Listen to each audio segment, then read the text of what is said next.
সন্ধ্যাবেলা আজকে পাপানকে খাওয়ানোর পর ভাবছিলাম যে নিজে কী খাবো। প্রথমে ভাবলাম একটু কফি খাই, তারপর বসে থাকতে থাকতে এত খিচুড়ি খেতে ইচ্ছা হলো যে কি বলবো। আর ফ্রিজেও দেখছি অনেক রকমের সবজি রয়েছে, সেরকমই ঝটপট চলে গেলাম রান্নাঘরে। প্রথমে ওই গোবিন্দভোগ চাল আর একটু মুগ ডাল মানে সম পরিমাণে আমি নিয়ে সেটাকে ধুয়ে মানে কড়াইতে একটু ভেজে সেটাকে ধুয়ে শুধু নুন দিয়ে আমি সেদ্ধ বসিয়ে দিয়েছি। ভাবলাম প্রথমে চাল ডালগুলো সেদ্ধ হোক, তারপরে আমি ওই সবজিপাতিগুলো কেটে নেব। বান্টি খিচুড়ি খেতে খুব ভালোবাসে, তবে ও খিচুড়ির সাথে তরকারি না হলে খেতে চায় না। আর এখন যেহেতু সন্ধ্যাবেলা, আমি এখন তরকারি বানাবো না, শুধু একটু নানা রকম সবজি দিয়ে ওই খিচুড়ি জাস্ট হালকা করে যেরকম করে খায় সেরকম খাবো, এত ইচ্ছে করছে। তাই ভাবলাম একটু সেদ্ধ মতন করেই খেয়ে নিই। তো ওর জন্যও রাখবো, যদিও ভালো লাগে খাবে, আর না তো সেটা সকালের টিফিনে আমি খেয়ে নেবো। তো এই ভাবনা চিন্তা করেই এখানে সবজির মধ্যে নিয়েছি ফুলকপি, আলু, কুমড়ো, একটা গাজর, আর নিয়েছি একটুখানি বেগুন।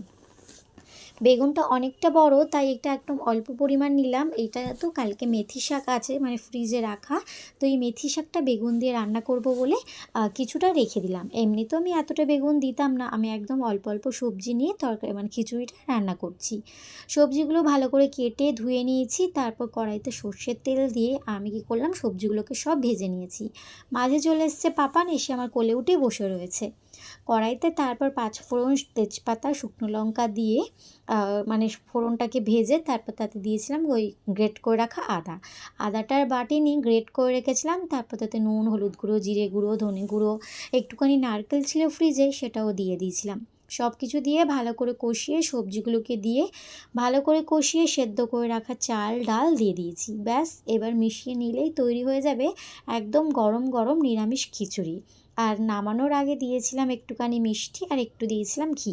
খেতে না খুব ভালো হয়েছিল জানো তো, এত চটজলদি বানিয়েছিলাম, ভাবতেই পারিনি যে এতটা টেস্টি হবে। রান্নাবান্না করে নেওয়ার পর রান্নাঘরটা তো পরিষ্কার করতেই হবে, তাই আমি কী করলাম, তাড়াতাড়ি করে রান্নাঘরটা পরিষ্কার করে নিলাম।